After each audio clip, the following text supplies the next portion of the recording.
Annamalai IPS. இன்னைக்கு தமிழகத்தில் நிறைய உச்சரிக்கக்கூடிய பெயர் இந்த அண்ணாமலை ஐபிஎஸ்.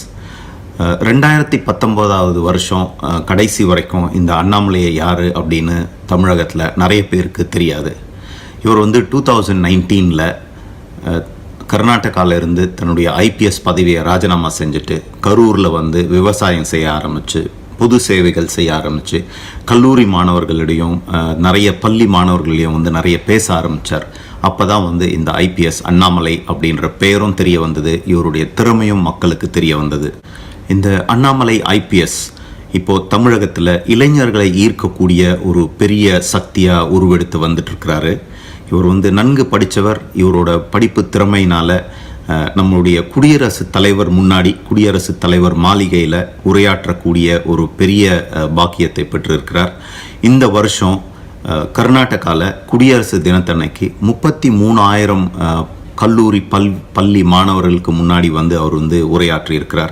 இந்த மாதிரி பல திறமைகளை கொண்டவர் தான் இந்த அண்ணாமலை ஐபிஎஸ். இவர் தமிழ்நாட்டுக்கும் தமிழக மக்களுக்கும் ஏன் இந்தியாவுக்குமே பல நல்ல திட்டங்களை வச்சிருக்கிறாரு. ஒரு தொலைநோக்க பார்வை உடையவராக இருக்கிறாரு.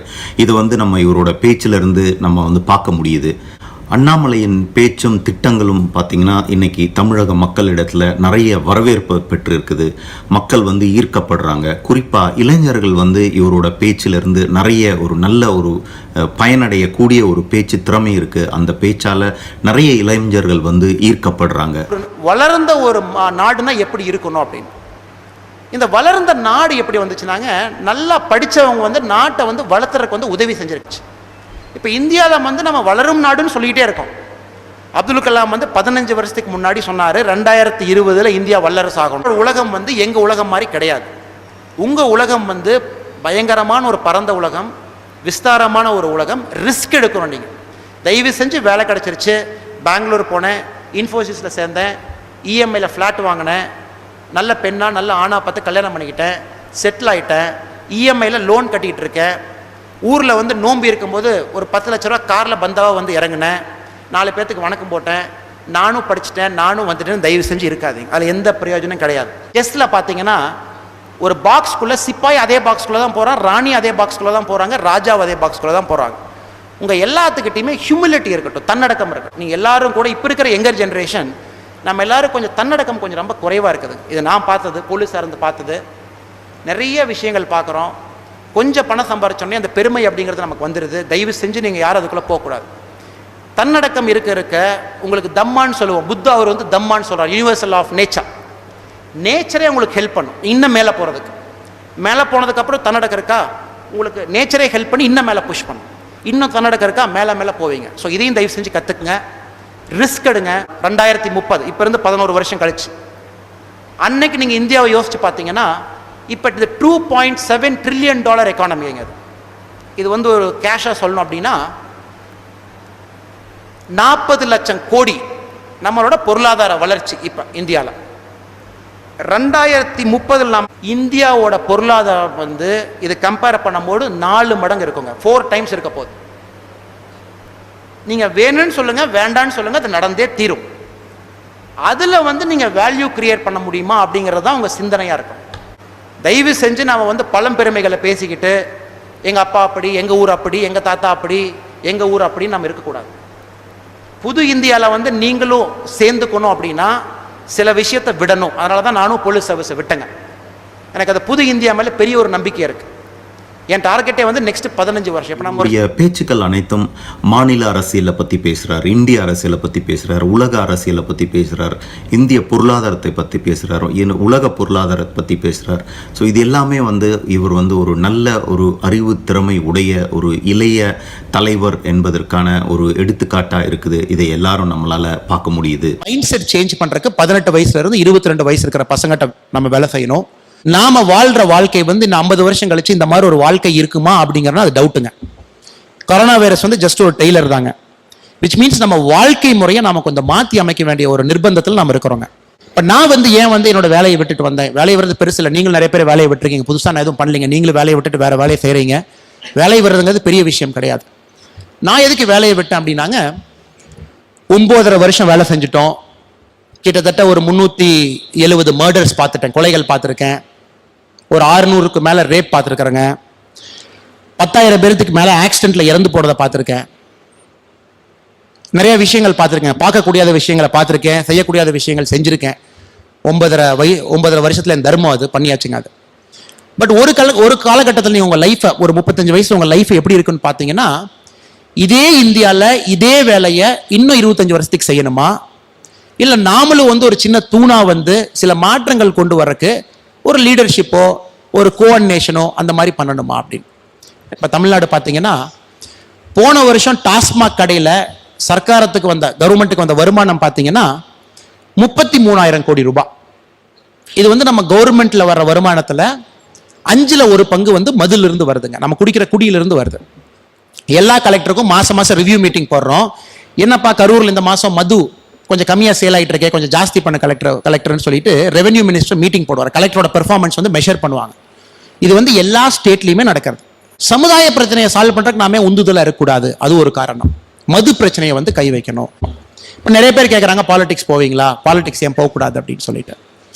இப்போ அரிஸ்டாட்டில் சொன்ன மாதிரிங்க, ஒரு மனுஷனோட highest level of public service வந்து பாலிடிக்ஸ்லாம் பண்ண முடியுங்க சில. பட் நல்லவர்கள் கூப்பிடும் போது நல்ல ஒரு மாற்றத்துக்காக நல்லா நமக்கு ஒரு பாதை தெரியுது, வித்தியாசமா ஒரு அப்ரோச் இருக்கு, ஒரு அணுகுமுறை இருக்குன்னா நான் மட்டும் இல்லை, கண்டிப்பா நீங்களும் ஒரு நாள் பாலிடிக்ஸ் வந்து தான் ஆகணும். அது வந்து நீங்க யாரும் தடுக்க முடியாத ஒரு சக்தி அது. நம்ம விவேகானந்தர் சொன்ன மாதிரி அலை எடுத்துட்டீங்க அப்படின்னா அந்த அலையை ஸ்டாப் பண்ண முடியாது. துளியை ஸ்டாப் பண்ணலாங்க, 1 துளி 2 துளி 5 துளி நீங்க ஸ்டாப் பண்ணலாம், பட் அலையை வந்து ஸ்டாப் பண்ண முடியாதுங்க. சுனாமி வரும்போதெல்லாம் நமக்கு சொல்லிக் கொடுக்குற பாடம் அது. அலை வந்துச்சுன்னா அதுக்கு முன்னாடி மனுஷர்கள் வந்து வெறும் ஒரு சின்ன ஒரு புள்ளி தான். அது மாதிரி இது அலையா வரட்டும். உங்க எல்லாருமே நீங்க லீடர்ஸ், அதான் வி த லீடர்ஸ்னு சொல்லியிருக்கிறோங்க. நீங்க எல்லாருமே ஒரு தலைவன். உங்களுக்குள்ள இருக்கிற தலைவனை வெளியே கொண்டு வர பொறுப்பு என்னோட பொறுப்புங்க. உங்களுக்கு அந்த ஆப்பர்ச்சுனிட்டி கிரியேட் பண்றது, அந்த மாதிரி உங்களுக்கு ஒரு ஹேண்ட் ஹோல்ட் பண்றது, அதான் என்னோட ஒரே வேலை. உங்களுக்குள்ள இருக்கிற ஒரு தலைவனை வெளியே கொண்டு வந்துட்டா நம்ம நாட்டில் வந்து 130 கோடி தலைவன் உருவாயிருவான். இவருடைய பத்திரிகையாளர்கள் சந்திப்பை பார்க்கும்போது இது வந்து மற்ற அரசியல் தலைவர்கள் மாதிரி இல்லாம இவருடைய ஒரு சந்திப்பு வந்து ஒரு வித்தியாசமா இருக்கு. பத்திரிகையாளர்களை வந்து ரொம்பவும் கண்ணியத்தோட நடத்துறாரு, அவரோட ரொம்ப மரியாதையும் நடத்துறாரு. ஸோ இது வந்து நம்ம தமிழகத்துல பார்த்தீங்கன்னா குறிப்பா ஒரு வித்தியாசமான ஒரு அப்ரோச். பாரதிய ஜனதா கட்சியின் முக்கியமான நிர்வாகிகள், நம்மளுடைய தொண்டர்கள், பிரஸ் நண்பர்கள், உங்க எல்லாருக்கும் என்னுடைய பணிமையான வணக்கம். இன்னைக்கு ஃபர்ஸ்ட் டைம் நான் வந்து கோயம்புத்தூர் வந்திருக்கிறேனுங்க. கட்சியில் சேர்ந்ததுக்கப்புறம் இங்கே வந்து நம்ம பெரிய தலைவர்கள் முன்னாடி வந்து இந்த ஆஃபீஸ் வர்றதுக்கு எனக்கு ஒரு ஆப்பர்ச்சுனிட்டி. நீங்கள் கேள்விகள் இருந்ததுன்னா கேட்கலாம். கட்சி வந்து ஒரு ஆல்டர்னேட் பாலிடிக்ஸ் தமிழ்நாட்டில் கொடுக்க போகிறாங்க. ஸ்பெஷலி 45 வயசு கீழே இருக்கக்கூடிய இளைஞர்கள் பார்த்தீங்கன்னா அந்த கட்சியை ரொம்ப எதிர்பார்க்குறாங்க. ஸோ 2021 எலெக்ஷன் வந்து ஒரு பெரிய திருப்பு முனையாக இருக்கும் அப்படின்னு ஒரு பெரிய நம்பிக்கைங்க. ஸோ தமிழ்நாட்டுக்கு ஒரு மாற்றுப்பாதை தேவைப்படுது. அது நம்ம கட்சியில் கண்டிப்பாக கொடுக்க முடியும் அப்படிங்கிற நம்பிக்கை எனக்கு இருக்குதுங்க. இதெல்லாம் தான் மோட்டிவேஷன். இந்த கட்சியில் வந்து ஒரு மெம்பராக ஜாயின் பண்ணுறதுக்கு ஒரு பெரிய ஒரு உந்துதல் வந்து நான் சொன்ன எல்லா காரணங்கள் கூடங்க. உங்களுக்கு கேள்விகள் இருக்குது அப்படின்னா நான் கண்டிப்பாக நான் பதில் சொல்கிறேங்க. ரொம்ப நன்றி. அண்ணா வந்துடுறேங்கண்ணா. சார் நம்மளுடைய அரசியல் வந்து சார் தமிழ்நாட்டை நோக்கி. காரணம் என்ன அப்படின்னா சார், நம்ம பிறந்த மண். நாம் 25 வருஷம் இந்த ஊரில் வாழ்ந்திருக்கோம். கர்நாடகாவில் 10 வருஷம் வேலை செஞ்சுருக்கோம். பட் நான் எல்லா இடத்துலையும் பேசுறது தமிழ்நாட்டுக்கு வந்து ஒரு மாற்றுப்பாதை தேவைப்படுது சார். இப்போதைக்கு நீங்கள் கட்சி வந்து சின்ன கட்சியாக நீங்கள் பார்க்கலாம் ஓட் ஷேரில் வந்து. பட் கட்சியோட கீழே போய் நீங்கள் கேட்டிங்க அப்படின்னா ஏகப்பட்ட பேர் பிஜேபிக்கு ஓட் பண்ணுறதுக்கு ரெடியாக இருக்காங்க, ஸ்பெஷலி இளைஞர்கள். ஸோ 2021 அந்த திருப்புமுனை நடக்க போகுது. அதாவது பாஜக அப்படிங்கிறது நீங்கள் பார்த்தீங்கன்னா என்னோட ஆழமான ஒரு கருத்து வந்து தமிழ்நாட்டில் ஒரு மேஜர் பார்ட்டியாக மேஜர் சக்தியாக உருவாக போகுது சார். டவுட்டே வேணாம் சார். பேசல எல்லா இடத்துலையும் தமிழ் தமிழ் தமிழ். இப்போ தமிழுக்கு வந்து எக்ஸாக்டாக நம்ம பிஎம் மோடி அவர்கள் கொடுத்த வார்த்தைகள் கூட பார்த்தீங்கன்னா தொன்மை, பழமை, முதுமை 3மே சேர்ந்த ஒரு மொழி, சேர்ந்த ஒரு நாகரிகம்னு சொல்கிறாரு. ஸோ அப்படி இருக்கும்போது எப்படி வந்து ஒரு வாக்கு வங்கிக்காக மட்டும் தமிழர்கள் அடையாளப்படுத்துகிறாங்கன்னு எனக்கு தெரியலீங்க சார். என்னோட ஒரே பாயிண்ட் தான் சார். இப்போ திராவிட கட்சிகள் பார்த்தீங்கன்னா 1967 53 வருஷமாக வந்து தமிழ்நாட்டை ஆண்டுகிட்டு இருக்காங்க. நல்லது பண்ணியிருக்காங்க இல்லைன்னு யாரும் சொல்ல சார். பட் தமிழ் வளர்ச்சி அப்படின்னு சொல்லிட்டு நீங்கள் கம்பேர் பண்ணுங்கள் சார். திராவிட கட்சிகள் வந்து தமிழுக்காக என்ன பண்ணியிருக்காங்க, தமிழுக்காக எத்தனை தமிழ் இன்ஸ்டியூட்ஸ் கிரியேட் பண்ணி வச்சிருக்காங்க, தமிழ் மொழிகளை வந்து அடிப்படையாக எத்தனை காலேஜில் நல்ல டீச்சரை வச்சு சொல்லிக் கொடுக்குறாங்க. நீங்கள் ஒன்று கம்பேர் பண்ணி சென்ட்ரல் கவர்மெண்ட் எவ்வளோ நிதி கொடுத்தான்னு கம்பேர் பண்ணால் உண்மை வெளியே வந்துடும் சார். என்னையை பொறுத்த வரைக்கும் ஒரு தமிழனோட பெரிய மரபு என்னன்னா சார், வேற ஊருக்கு போனால் கூட நம்ம தமிழ்நாட்டை ஐடென்டிஃபை பண்ணுவாங்க. தமிழோட பெருமையை வந்து நான் கர்நாடகாவில் வந்து நான் விதைச்சிட்டு வந்திருக்கேன் சார். தமிழோட பெருமை எப்பவுமே நான் சீர்குலைக்கிறேன். என்னை எப்பவுமே தமிழனா தான் பார்ப்பாங்க. நிறைய பேர் பார்த்தீங்கன்னா தமிழ் சிங்கம் அப்படின்னு அடைமொழியை கொடுப்பாங்க சார். இப்போ ஸோ எப்பவுமே பார்த்தீங்கன்னா அங்கே போய் நான் திருவள்ளுவரை கோட் பண்ணி பேசுகிறேன், காமராஜர் அவர்களை போய் கோட் பண்ணி பேசுகிறேன். எந்த கர்நாடகாவில் போய் யார் பேசுகிறாங்கன்னு பாருங்கள் சார். நான் திருவள்ளுவர் வந்து அவ்வளோ நல்லா வந்து எல்லா ஸ்கூல்லையும் பேசிகிட்டு இருக்கேன். ஸோ அதனால் தயவு செஞ்சு நம்ம அந்த மாதிரி பரோக்கியலாக பார்க்க வேண்டாம் சார். தமிழனோட பண்பை வந்து தமிழோட நல்ல விஷயத்த நான் கர்நாடகாவில் வளர்த்திட்டு தான் வந்திருக்கணும், தவிர தமிழ்நாட்டுக்கு ஒரு கெட்ட பேர் எப்பவுமே வாங்கி கொடுக்கல சார். அதனால நீங்க தயவு செஞ்சு அந்த ஆங்கிள் பாருங்க. இல்ல சார், கண்டிப்பா நான் ஹிந்திக்கு இம்பார்ட்டன்ஸ் கொடுக்கணும் எப்பவுமே சொல்லல சார். தமிழுக்கு தான் இம்பார்ட்டன்ஸ் கொடுக்கணும். காரணம் என்னன்னா, புதிய கல்விக் கொள்கைகள் நம்ம சொல்றோம் 5ஆம் கிளாஸ் வரைக்கும் நீ தாய்மொழியில தான் படிக்கணும்னு சொல்லிட்டு, அதுக்கு மேல உன்னோட ஆப்ஷனல்னு சொல்றேன் சார். ஹிந்தி நாம எதுக்கு சொல்றோம் சார்? ஹிந்தியை படிக்க வேணாம் சார், நீங்க நிறைய லாங்குவேஜ் படிங்க தான் என்னோட கருத்து சார். நீங்க மலையாளம் படிங்க, கன்னடம் படிங்க, முடிஞ்சா ஹிந்தியும் படிங்க. ஏன்னா வேற வேற ஸ்டேட்டுக்கு நீங்க போகும்போது அது தமிழனுக்கு தான் சார் பெருமை. பார்த்தீங்கன்னா முக்கியமான பதவியில் வந்து தமிழ் ஆஃபீஸர்ஸை வச்சிருப்பாங்க. பட் எல்லாருமே போய் பார்த்தீங்கன்னா அடாப்ட் ஆயிடுறாங்க, ஹிந்தி பேசுறாங்க, தேவைப்படுது. அவங்க ஹிந்தி பேசுறாங்கன்னு பார்க்காதீங்க சார், தமிழனோட பெருமையை வந்து யூபியில், எம்பியில், வெஸ்ட் பெங்காலில், மேகாலயாவில் விதைக்கிறாங்கன்னு தான் நான் பார்ப்பேன் சார். அதனால ஹிந்தி வந்து வேணும்னு நான் சொல்ல சார், நிறைய மொழிகள் கத்துக்கங்கன்னு தான் நான் சொல்றேன் சார். ஒரு கட்சி வந்து எப்பவுமே வந்து ஆன்டி டெல்லி அப்படின்னு பாலிடிக்ஸ் பண்ண முடியாது சார். 10 வருஷமா ஆன்டி டெல்லி பண்ணி நம்ம நிலைமை என்னாச்சு அப்படின்னா, நம்மளை ப்ராப்பரா பார்லிமெண்ட்ல ரெப்ரசன்ட் பண்ணக்கூடிய தலைவர்களும் நம்மகிட்ட இல்லை. தமிழ்நாட்டை பத்தி பேசணும்னு ஒருத்தர் இல்லை. ஸோ நான் சொல்றேன் சார், ஆன்டி டெல்லி பாலிடிக்ஸ் பண்ண வேண்டாம். டெல்லி வந்து ப்ரோ சென்னை இருக்கு, ப்ரோ தமிழ்நாடு இருக்கு. அவங்க எப்போ ஆன்டி தமிழ்நாடு ஆனாங்க? ஸோ அதனால எல்லா விஷயத்தையும், என்விரான்மெண்டல் இம்பாக்ட் அசஸ்மெண்ட் ஆக்ட் இருக்கட்டும், டிராஃப்ட் இருக்கட்டும், நியூ எஜுகேஷன் பாலிசி இருக்கட்டும், என்னவா இருந்தாலும் அது ஆன்டி தமிழ்நாடு. இந்த கல்ச்சர் ஆஃப் பாலிடிக்ஸ் சேஞ்ச் ஆகணும் சார். நெக்ஸ்ட் சார், ஒரு அரசாங்கம் வந்து முறையா செலவு பண்ணி நான் சொல்லல சார். அவங்க ஆட்சி பண்ணும்போது கான்சென்ட்ரேஷன் எங்க கொடுக்குறாங்க அப்படிங்கறத நம்ம கேட்கிற கேள்வி. அண்ணா ஒரே நிமிஷங்கண்ணா, சாரிங்கண்ணா, சொல்லுங்கண்ணா.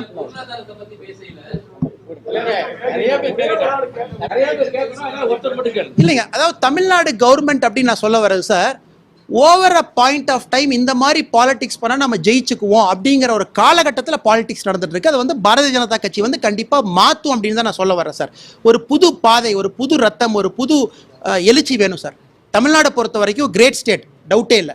நீங்க கேட்ட கேள்வி எல்லா இண்டிகேட்டர்ஸ்லையும் முன்னாடி இருக்கும், டவுட்டே இல்லை சார். படித்த மக்கள் அதிகமாக இருக்கக்கூடிய ஸ்டேட், டவுட்டே இல்லை. பட் நான் வந்து தமிழ்நாட்டை வந்து பீகாருக்கோ, யூபிக்கோ, மிசோரம்க்கோ கம்பேர் பண்ணல சார். நான் வந்து பெல்ஜியமுக்கும், பிரான்ஸுக்கும், ஸ்வீடனுக்கும் கம்பேர் பண்றேன். ஏன்னா நம்ம கம்பேரிசன் அங்க இருக்கணும். ஆல்ரெடி வளர்ச்சி அடைந்தது, நெக்ஸ்ட் லெவலுக்கு போகணும். நான் வளர்ச்சி அடைந்துட்டேன்னு சொல்லிட்டு இதே குட்டக்குள்ள இருக்க முடியுமான்னு தான் நான் தயவுசெய்து தப்பா நினைச்சுக்காதீங்க சார். தமிழ்நாடு மிச்ச ஸ்டேட்டு கம்பேர் பண்ணும்போது எப்பவுமே முன்னாடி இருந்த ஸ்டேட். திரு அண்ணாமலை வந்து பிறவிலேயே பல நல்ல குணங்களை வந்து பெற்று இருக்கிறார். அவர் வந்து is gifted with many talents. அவர் வந்து எளிமையாக பேசுகிறார், ரொம்ப திறமையாக பேசுகிறார், மக்களை கவரக்கூடியதாக பேசுகிறார், மக்களுடைய தேவைகளை அறிஞ்சு வந்து பேசுகிறார். மக்கள் அனைவரும் வந்து அவரோட கருத்துக்களையும் அவரோட பேச்சையும் வந்து ரொம்பவுமே விரும்புகிறாங்க.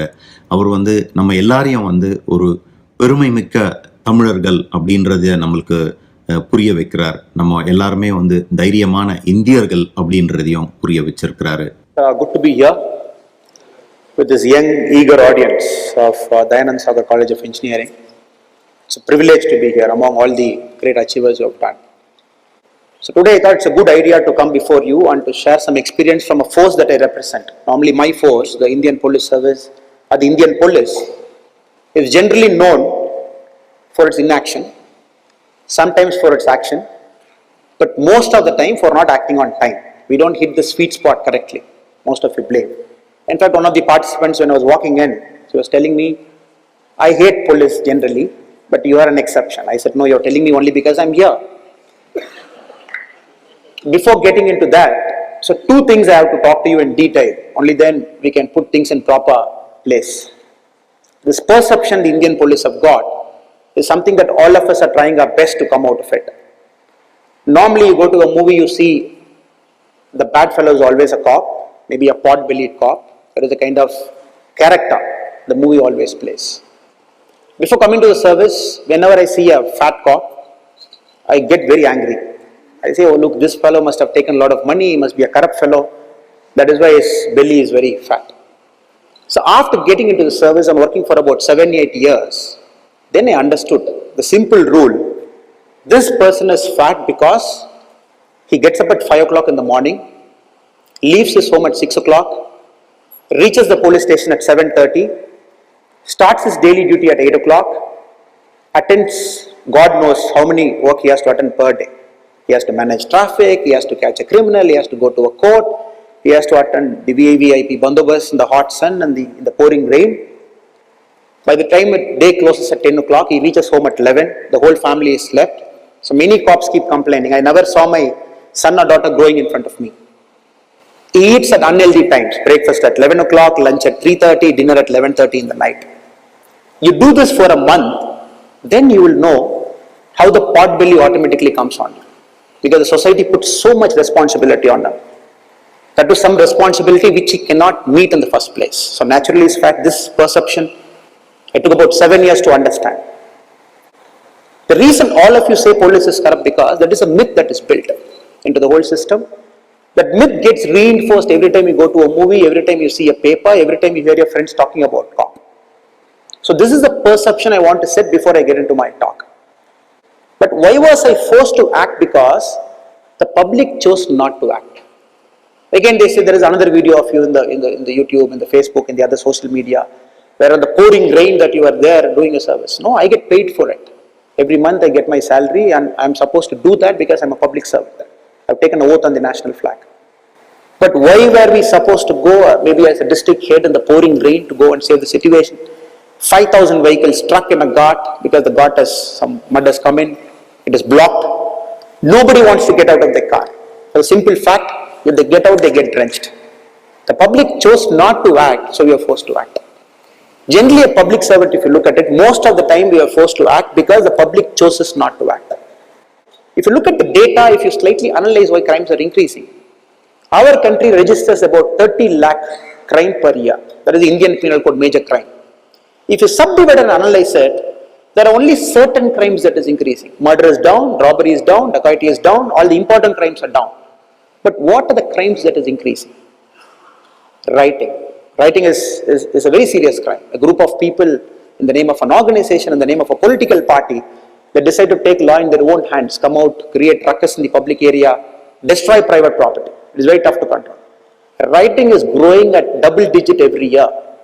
Hate crimes.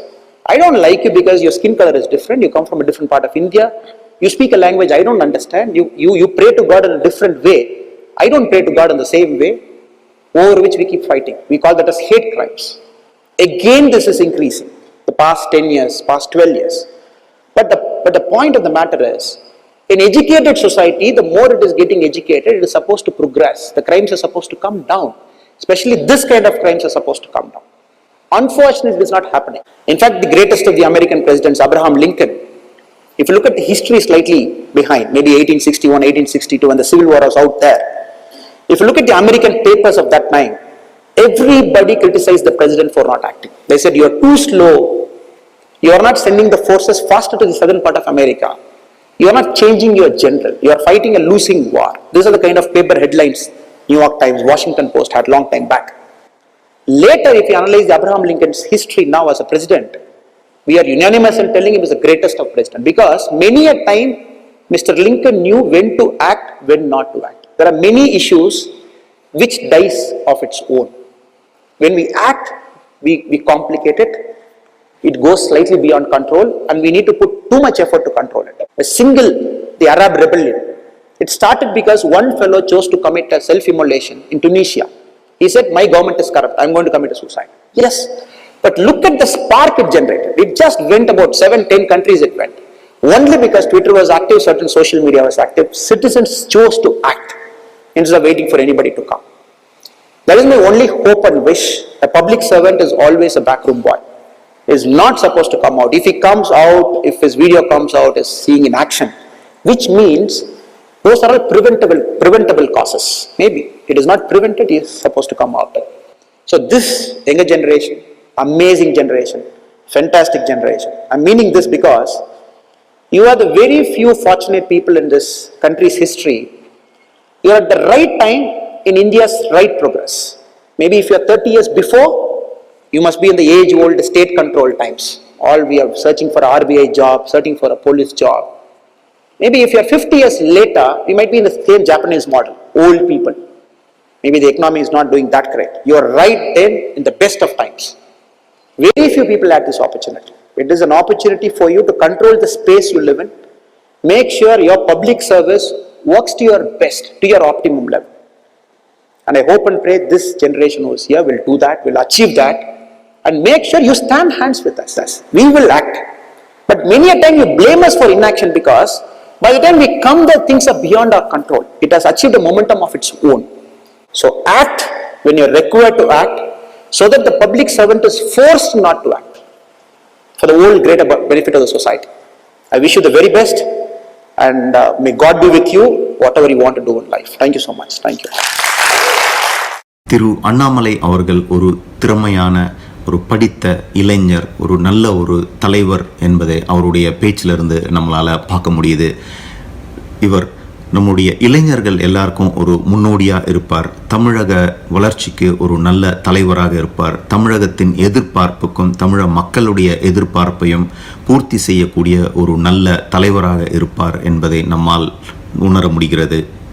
தமிழ்நாட்டுக்கும் தமிழக மக்களுக்கும் பாடுபடக்கூடிய ஒரு சுயநலம் இல்லாத முற்போக்கு சிந்தனை உடைய ஒரு நல்ல தலைவர், இளைய தலைவர், படித்த இந்த இளைஞர் அண்ணாமலை. இவரை நாம் ஆதரிப்போம். நன்றி, வணக்கம்.